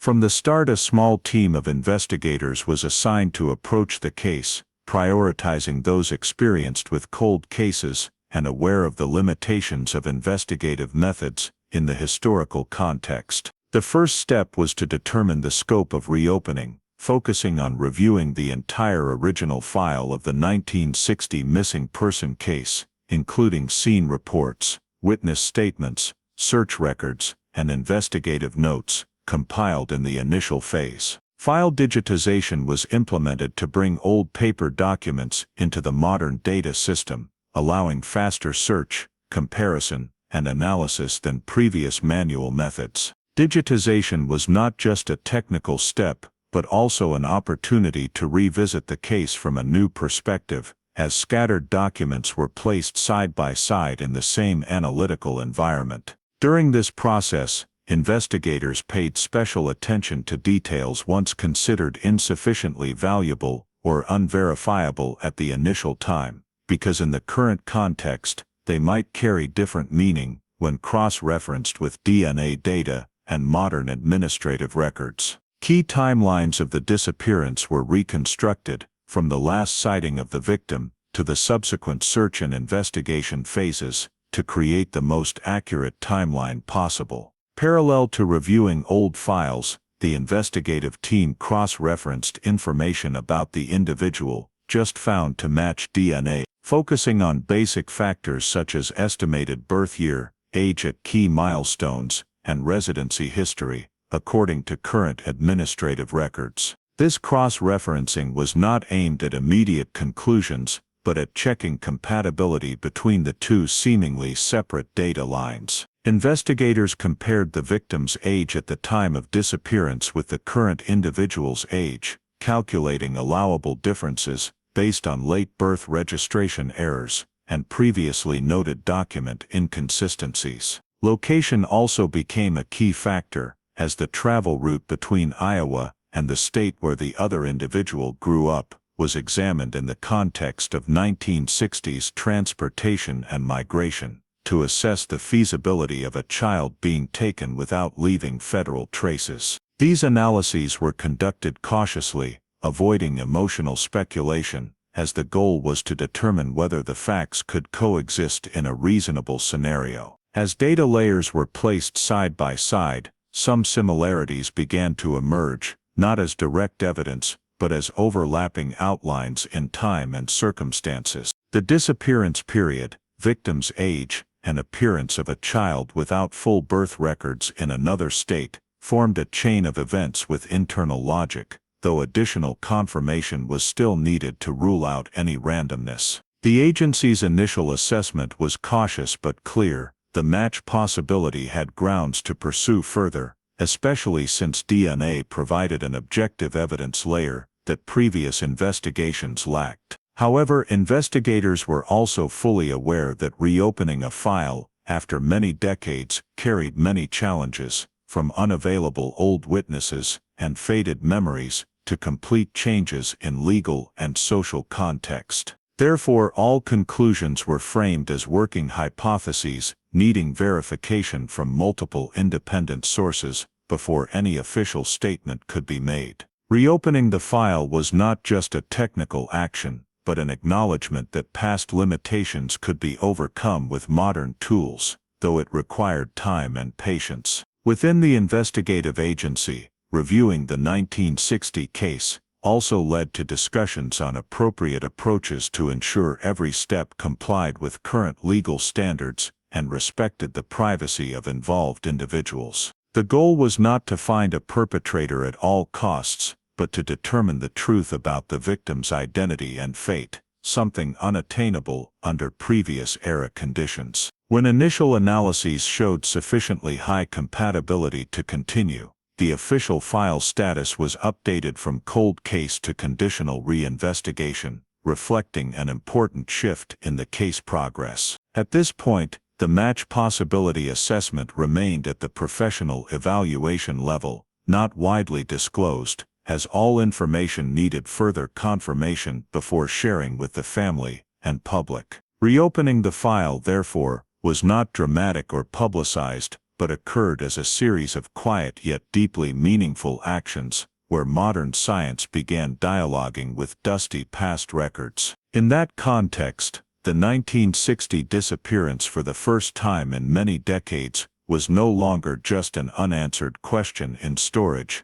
but became a revived file ready to be examined under the new light of data, technology, and modern investigative approaches. After the 1960 file was reopened, and the initial assessment indicated that the possibility of a match was well-founded, the investigation process entered its most critical phase, where every inference and suspicion had to be verified through official forensic procedures of a decisive nature. The investigating agency coordinated with federal and state forensic units to collect DNA samples according to strict standards, ensuring the integrity of the chain of custody and eliminating any possibility of technical error. Unlike civilian DNA testing, which is voluntary and for personal discovery, this sample collection was carried out within a clear legal framework, with written consent from all involved parties and close supervision by forensic experts. The DNA sample from the individual suspected of matching was taken directly and processed at a certified laboratory, in parallel with the collection of samples from the surviving blood relatives of the Anderson family in Iowa, who had waited decades for this possibility of confirmation. The selection of relatives for comparison was based on the closest possible degree of blood relation to maximize the accuracy of the results, while minimizing errors due to complex genetic factors. The DNA comparison process was not based on a single marker alone, but involved a comprehensive analysis of multiple genetic loci, creating a detailed probabilistic picture of the biological relationship between the samples. In this phase, forensic experts conducted independent verification by sending samples to multiple different laboratories, using separate analytical methods but adhering to the same scientific standards, to ensure that the results were not dependent on a single source. This cross-verification was a mandatory step in cases with significant legal and social consequences,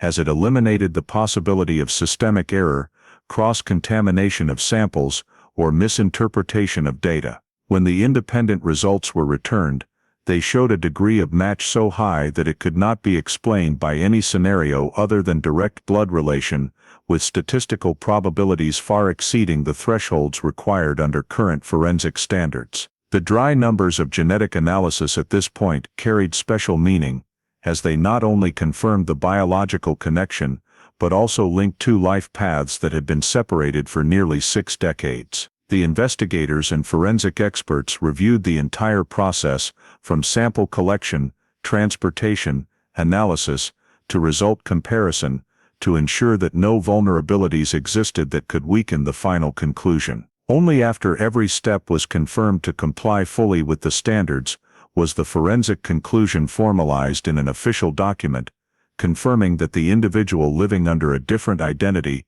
was indeed Joseph Anderson, the 3-year-old child who went missing in Iowa in 1960. This conclusion was not reached hastily or emotionally, but was the result of a rigorous chain of scientific verification, where DNA served as objective evidence unaffected by time or the fading of memory. For the investigating agency, this was the moment when a cold case spanning decades finally received an authenticated answer regarding the victim's identity, even though that answer opened up additional questions that could not be resolved immediately. The forensic confirmation also triggered steps to update the official records, changing the case status from unidentified missing to confirmed identity and alive status, a rare occurrence in the history of similar cases. The relevant agencies coordinated to ensure that the conclusion was uniformly recorded in the system, avoiding any future contradictions or misinterpretations. Throughout this process,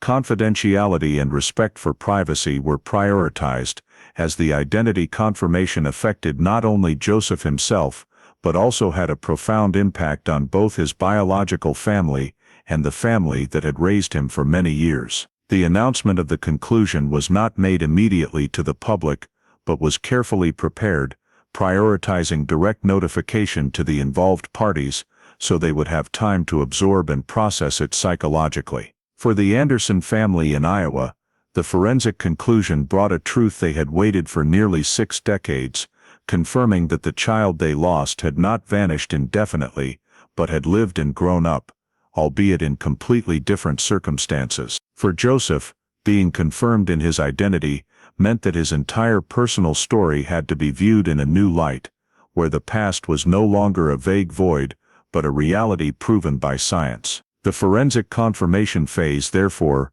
was not merely a technical step in the investigation process, but the convergence point of science, history, and human destiny, where a lost name was restored, and a case thought to be forever unsolved, found its most fundamental answer. Immediately after the forensic conclusion confirming Joseph Anderson's identity was completed and filed in the official records, the focus of the handling process shifted from scientific verification to preparing for a historic reunion, where the human element became central, and every step had to be carefully considered to minimize psychological trauma for the involved parties. The notification to the biological family in Iowa was carried out through a cautious procedure, not via dry written documents or public announcement, but through direct contact by representatives from the investigating agency, accompanied by psychological support specialists, to ensure that the information was conveyed fully,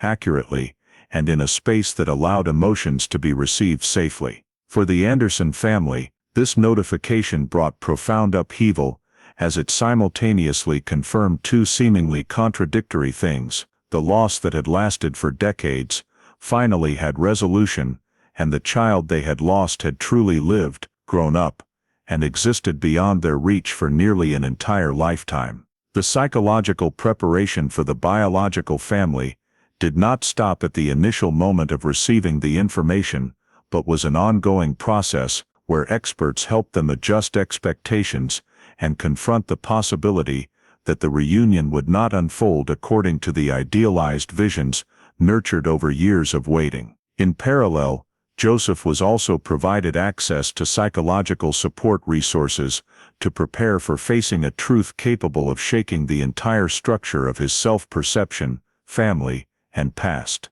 Learning that he had a biological family that had searched for decades, while he himself had lived a full life under a different identity, created complex emotional conflicts that needed careful handling. The experts focused on helping Joseph understand that reunion did not mean denying or replacing the life he had lived, but rather expanding his personal story to include the lost historical part. In that context, establishing legal procedures became an indispensable step to ensure that all subsequent activities took place within a clear framework, respecting the rights and obligations of all parties. The relevant authorities reviewed legal issues related to identity, including updating civil records, adjusting documents if necessary, and determining the scope of responsibility of federal and state agencies in supporting the reunion process. Since the case spanned many decades and involved multiple jurisdictions, interfederal and state coordination was seen as a key factor to avoid overlapping authority and ensure consistency in handling. The involved agencies agreed on each party's role, from protecting personal information to providing logistical and psychological support, to create a clear roadmap for the next steps. Throughout the preparation, every decision was weighed based on the principles of voluntariness and consent, with no party forced to participate in the reunion if not mentally ready. The timing, location, and format of the meeting were discussed thoroughly, with input from psychological experts to assess each side's level of readiness. There was no pressure to create a symbolic moment for the public, as the top priority was emotional safety and long-term adaptability after the meeting. The authorities also considered potential indirect legal consequences, such as privacy rights, media access to information, and ways to protect the parties from excessive attention that could cause harm. In that context, media agreements were prepared in advance, clearly defining what could and could not be disclosed, to prevent the personal story from being exploited in ways that created pressure or misunderstanding. Interstate coordination also included logistical support for travel, arranging a neutral meeting place, and ensuring that all necessary procedures were completed before the reunion took place. For the investigators who had been attached to this case, the reunion preparation phase held special meaning, as it marked the point where their work extended beyond pure investigation to touch the real lives of the people involved. Every decision had to balance the desire to close a historic case with the responsibility to protect the individuals deeply affected by it. Throughout the entire process, patience was prioritized, as there is no standard roadmap for reunions after decades of separation,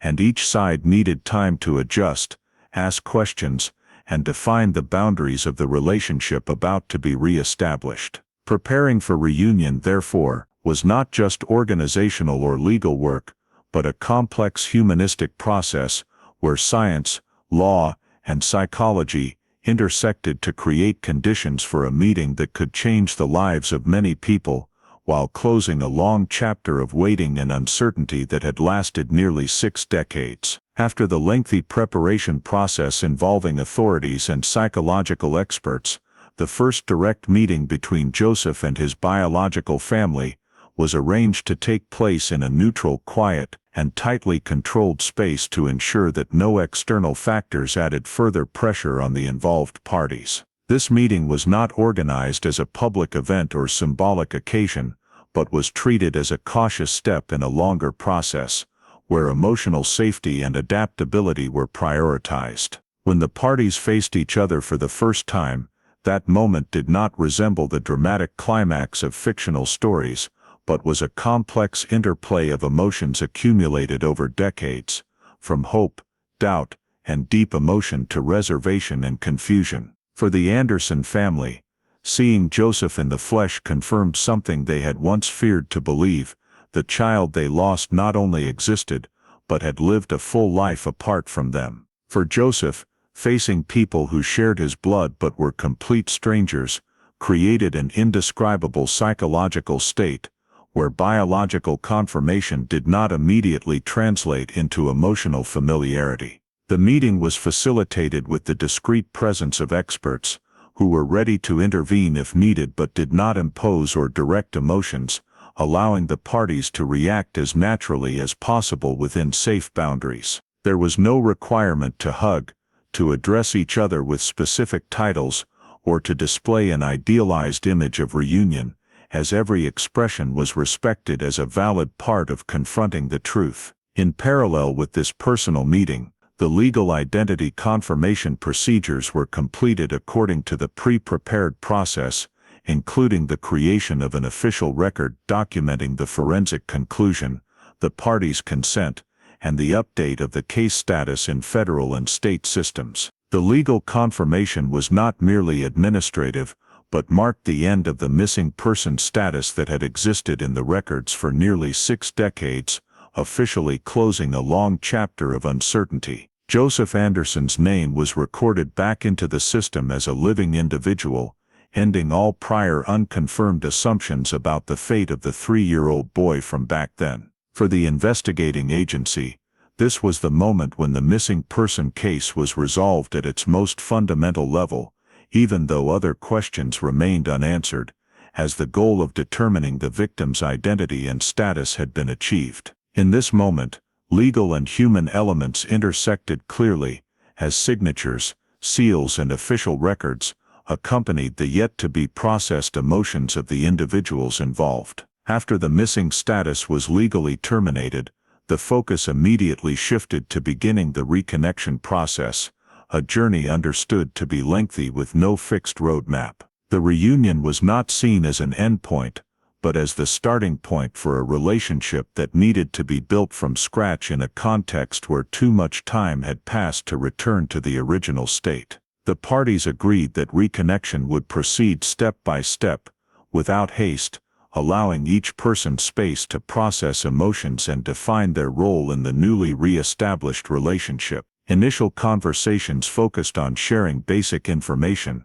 not to interrogate or assign blame, but to create a minimal foundation of understanding about each other's lives. For Joseph, recounting his life under a different identity did not mean denying his biological family, but was the only way to explain the person he had become, shaped by decades of independent experience. For the Anderson family, listening to those stories brought both comfort in knowing Joseph had lived and matured and deep regret over the irretrievable years lost. The reconnection process was supported by psychological experts who helped the parties set realistic expectations, avoiding idealization of the relationship or imposing roles unsuitable to current reality. There was no assumption that Joseph had to immediately integrate as a biological family member, nor pressure on the Anderson family to fill every emotional void in a short time. Each small step forward was considered a success in the complex context of a reunion after decades apart. Meanwhile, additional legal procedures continued to be implemented to ensure that all administrative consequences of the identity confirmation were fully addressed, from updating civil records to adjusting other related data, to prevent future conflicts or confusion. Federal and state agencies coordinated closely to ensure this process went smoothly, without adding administrative burdens to individuals who had just experienced a major emotional event. The reunion, therefore, was not a single moment but a series of events intertwining direct meetings, legal confirmation, and the first steps of rebuilding relationships. Each element in this series carried its own weight, contributing to transforming the case from a cold missing person file into a vivid human story about people, time, and the possibility of healing. When the first meeting ended, there was no sense of complete closure but a clear awareness that a new journey had just begun, where the past was acknowledged, the present was re-established, and the future remained open with many questions still needing time to be answered. After the initial reunion took place, and the missing person status was legally terminated, a more complex but less publicized phase began, in which the administrative and personal consequences of confirming identity had to be systematically addressed to ensure that life could continue in a stable state. Adjusting citizenship documents became the top priority, because for many decades, Joseph had legally existed under a different identity, one that had been used in all civil, employment, and social transactions. The authorities had to confront the challenge of balancing the restoration of his true identity with protecting the legal continuity of the life already lived, avoiding the creation of gaps that would leave the individual in an unclear legal status. The adjustment process was implemented step by step,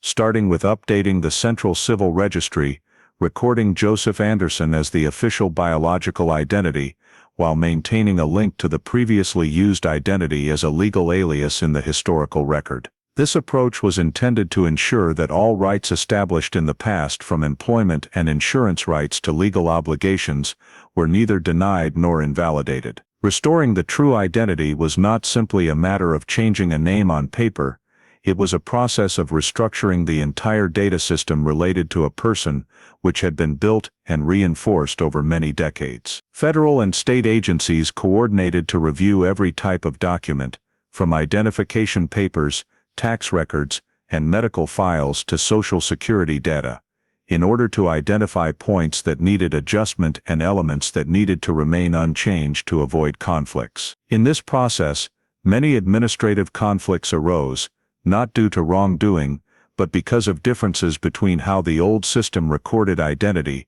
and how the current system demands absolute consistency. Some records required additional verification, others needed annotations to explain the identity change, and in certain cases, special exceptions had to be created, since there was no clear precedent for a person confirmed as a missing victim after nearly 6 decades. These conflicts were handled through specialized panels and legal consultations, where the goal was not to mechanically apply regulations, but to find the most practical solutions to protect the individual's rights without undermining the integrity of the system. For Joseph, witnessing his identity being split into 2 layers, one reflecting biological truth and the other reflecting the life already lived, created a feeling of both regaining something lost and having to confront the complexity of merging two life stories into a single legal entity. The authorities tried to minimize the burden on the individual by acting as intermediaries,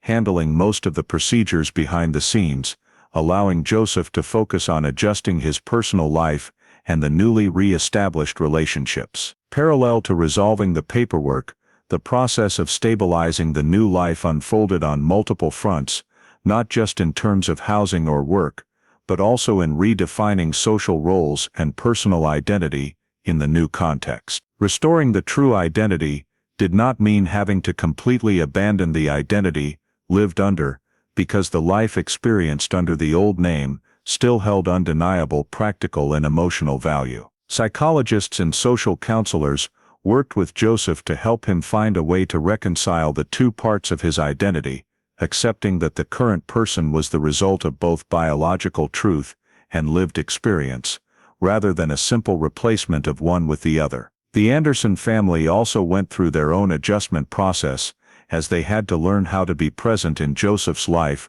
without imposing roles or expectations beyond his capacity to adapt. Stabilizing relationships after reunion was understood as a long-term process, where subsequent meetings were planned with appropriate frequency and format, allowing relationships to develop naturally, rather than being forced by the pent-up emotions of the past. Meanwhile, the authorities continued to monitor the post-reunion progress to ensure that any emerging administrative issues were addressed promptly, preventing small discrepancies from accumulating into major barriers later. Resolving administrative conflicts also carried symbolic meaning, as it reflected the system's effort to adapt to exceptional cases left by history, where the truth only emerged after far too much time had passed. For the community and those involved, the post-reunion phase lacked the drama of the reunion moment, but it played a decisive role in turning a historical discovery into a lived reality,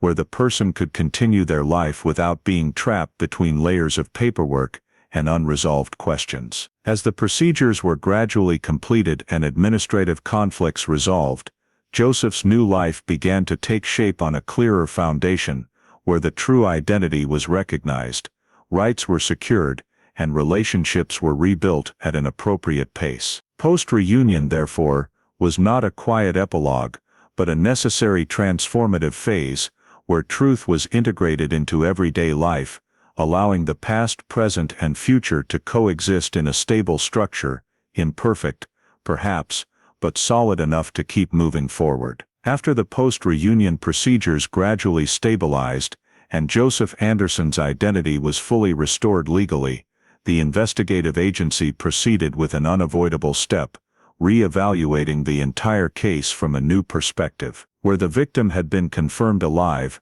and the chain of events spanning nearly 6 decades could be reframed in a more complete logical structure. Reviewing the entire old investigation was not only aimed at seeking opportunities to pursue criminal liability, but also at precisely determining what had been done, what had been missed, and the objective limitations of investigative capabilities at the time of the incident. The files from 1960 were reopened, including the initial report intake records, scene reports, witness lists, wide area search results, as well as internal notes reflecting how hypotheses had been formed and ruled out. When cross-referencing these documents with new data, particularly information obtained from the identity confirmation process and timelines related to Joseph's life under the other identity, some previously unclear points became clearer, while large gaps remained as traces that could not be filled. Investigators noted that many initial assumptions,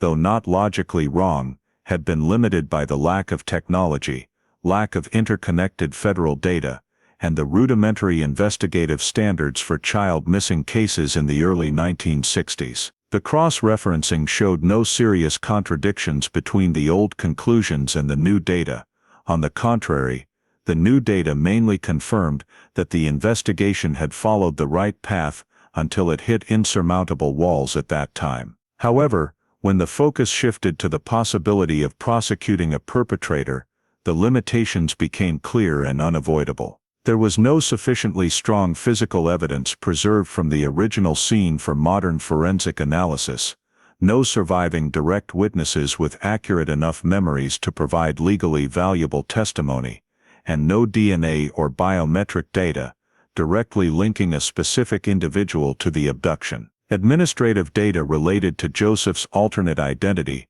showed many irregularities, but those irregularities were only enough to prove concealment or bypassing of legal processes, not enough to identify the person or actions responsible for the initial disappearance. When re-examining old clues in light of new data, the investigative agency had to acknowledge that many hypotheses once proposed could not be definitively verified or disproved, because involved individuals had passed away, supporting records had been lost, or actions, if any, fell outside the current statute of limitations for criminal prosecution. Current legal limits became the determining factor in shaping the conclusions of the re-evaluation phase, because even if a potential suspect were identified based on historical inference, the statute of limitations, standards of proof, and evidence requirements would not allow formal prosecution steps. Legal advisors emphasized that the justice system cannot rely on reasonable speculation or high probability,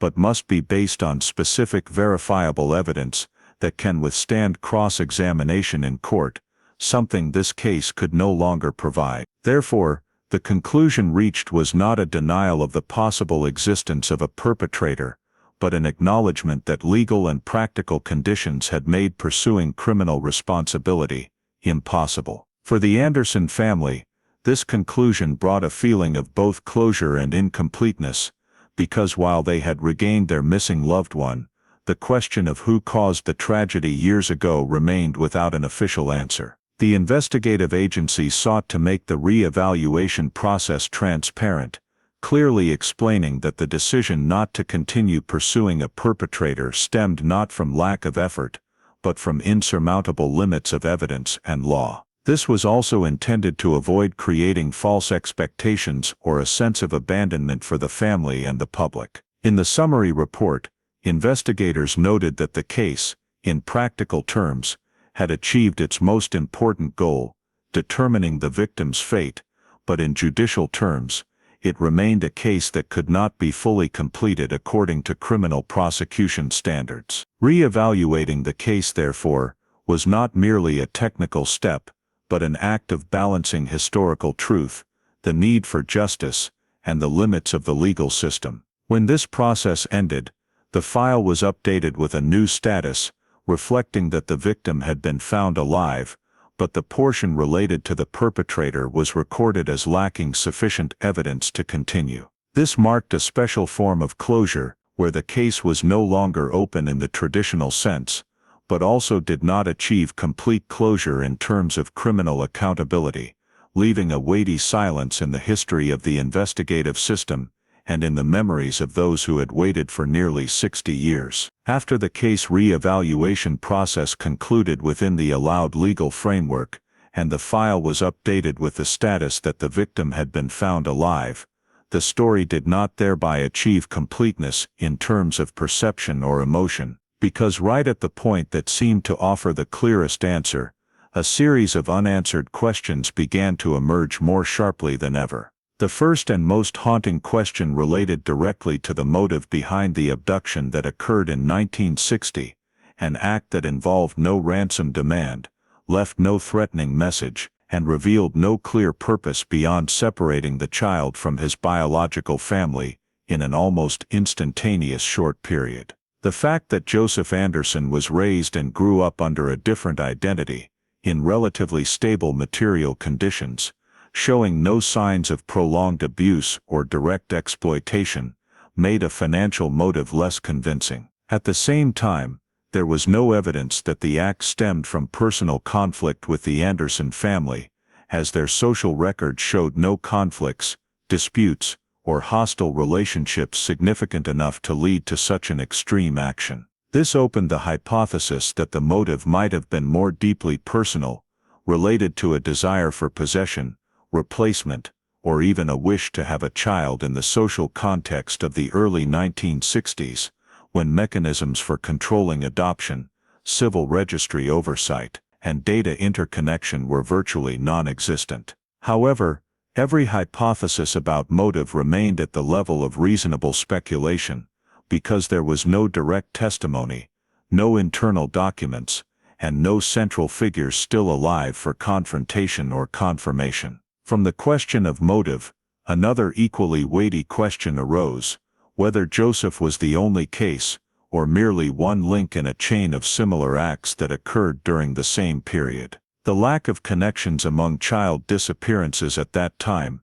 gave the original investigators no basis to suspect a pattern or a repeat offender, but looking back from a historical perspective, researchers and criminologists could not avoid raising the possibility of other victims, children who might have been taken, lived under different identities, but never reconnected with their biological families. However, this possibility collided directly with data limitations, because most old missing person files were not digitized. Many families no longer had direct relatives to pursue the truth, and the lack of comparative DNA made any effort to expand the investigation remain theoretical. Additionally, the question of the roles of involved parties became particularly sensitive, because not every action leading to this outcome bore signs of direct crime. In the re-examination process, there was no evidence of organized assistance from public authorities,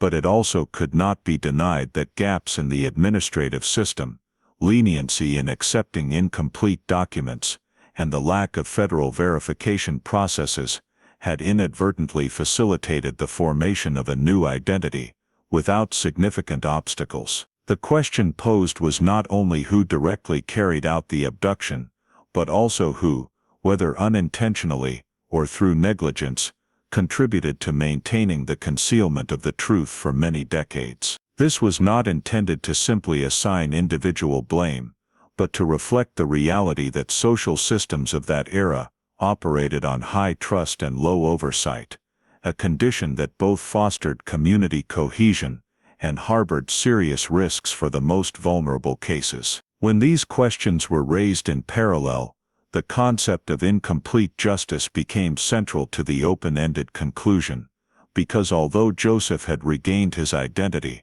and the family had an answer to the biggest question about their loved one's fate, they still could not know exactly why the tragedy occurred, who was directly responsible, and whether others had lived a life severed from their origins like Joseph. Justice, in this case, was not a court verdict or a criminal sentence, but an incomplete state, where truth was only partially revealed, while crucial pieces had permanently disappeared with time and people. For the legal system, this served as a reminder of the inherent limits of pursuing truth after decades, when physical evidence no longer existed, human memories had faded, and legal standards did not allow filling gaps with emotion or inference. For society, these unanswered questions became a form of collective memory, prompting changes in how child disappearances are viewed, not just as isolated events, but as lessons about the importance of data,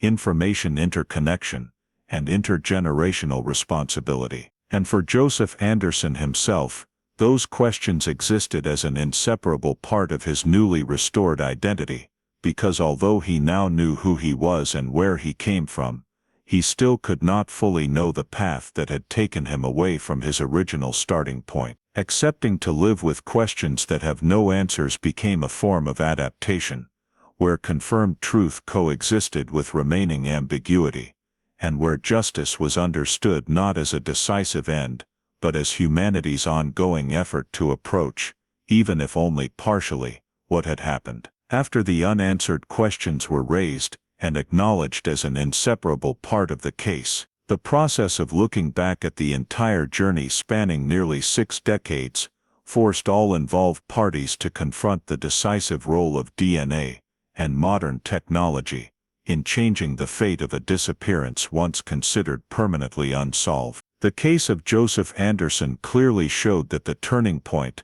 did not come from a late confession, from finding a new witness or a lost document, but from the intersection between an individual's personal need to seek truth about himself and the ability to compare genetic data on a large scale that only modern society could provide. DNA, in this context, was not merely a pure scientific tool, but a bridge between severed lives, between a fragmented past and a seemingly stable present,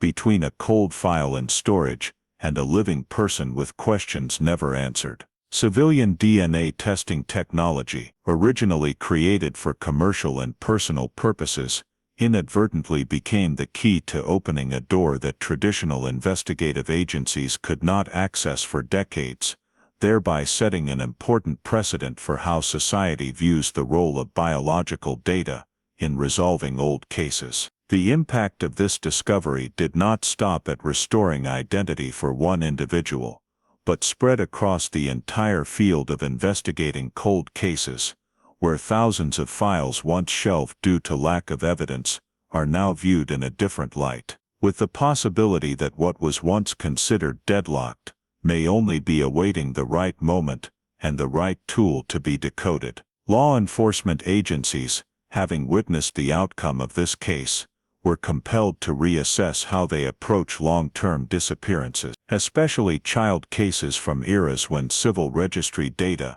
and oversight were rudimentary, because DNA had proven that time is not necessarily the absolute enemy of truth. On the contrary, time, when combined with scientific progress, can become a factor that connects seemingly unrelated clues, creating resolution opportunities that previous generations of investigators could not imagine. The social significance of the case therefore extended far beyond one family or local community, as it challenged the common notion that cases too old are no longer worth pursuing, and that the pain of families who lost loved ones would gradually be forgotten over the years. The case of Joseph Anderson sent a powerful message that every missing person file, even one dormant for decades, still represents a specific person and a network of damaged social relationships, and that society's responsibility does not end simply because resources are exhausted or hope no longer exists by old standards. Legally, the case also exposed new challenges accompanying modern technology, as the use of civilian DNA data requires a delicate balance between individual privacy rights and public interest in seeking truth. The fact that one individual's voluntary DNA test led to reopening an old criminal file raised questions about the boundary between personal choice and broader legal consequences, forcing lawmakers and regulators to re-examine the legal framework governing the sharing, use, and storage of genetic data. At the same time, the case showed that while technology can help confirm identity and reconnect families, it does not always bring justice in the traditional sense, because pursuing criminal responsibility still depends on legal factors and evidence beyond the scope of DNA. It is precisely this incompleteness that highlighted another layer of meaning in the case. Justice does not exist only in the form of a verdict or procedural conclusion, but also in returning a name, history, and the right to know the truth to the victim. For other cold cases, Joseph Anderson's story became a living testament to the value of preserving files, maintaining evidence, and not hastily closing the investigative door simply because tools are lacking at the present moment. Because what cannot be resolved today may become tomorrow's decisive clue. Many investigative units began reviewing similar cases, assessing the potential of applying DNA technology and data digitization to create new connections, while encouraging victim families to participate in the process as active partners rather than merely waiting subjects. At the community level, the case helped change how the public views long-term disappearances, from resignation and fatigue to a more grounded hope, based on the understanding that science and time do not necessarily side with forgetting. The message of hope in this story is not romantic or simplistic, but a hope tied to persistence, to accepting that the path to truth can span decades and cross generations, yet remains worth pursuing. Time, in Joseph Anderson's case, was both the cause of irreparable loss and the necessary condition for technology and society to reach the point where truth could be revealed, showing the complex relationship between humans and time in the search for justice. Looking back at the entire journey from a peaceful morning in Iowa in 1960 to the reunion nearly 60 years later, the greatest meaning does not lie in the case being marked as resolved, but in redefining that concept, expanding it beyond purely criminal boundaries, to include healing, recognition,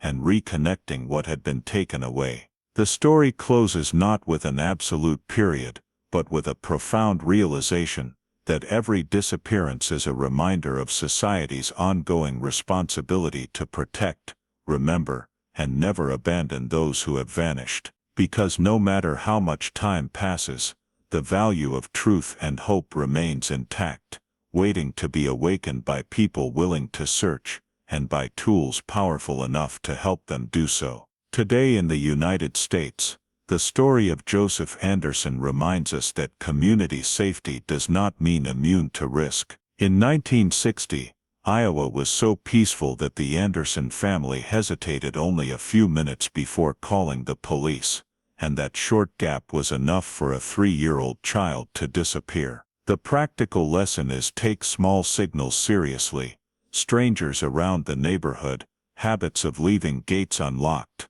the complacency of "it'll be fine," and prioritize early action. In modern life, rather than relying only on gut feeling, every family should have an emergency protocol, the most recent photo of the child, descriptions of identifying features, a list of places the child frequently visits, and the rule to call 911 immediately if a child is out of sight in an unusual situation. The story also shows the value of data. The case file turned cold and lay dormant for decades, while Joseph grew up under a different identity, with a late birth certificate and missing newborn records. Administrative irregularities, once overlooked because the system was fragmented. The lesson here is to manage personal documents like managing safety assets, keep copies, store medical vaccination records, and check for discrepancies early to avoid getting stuck later. Finally,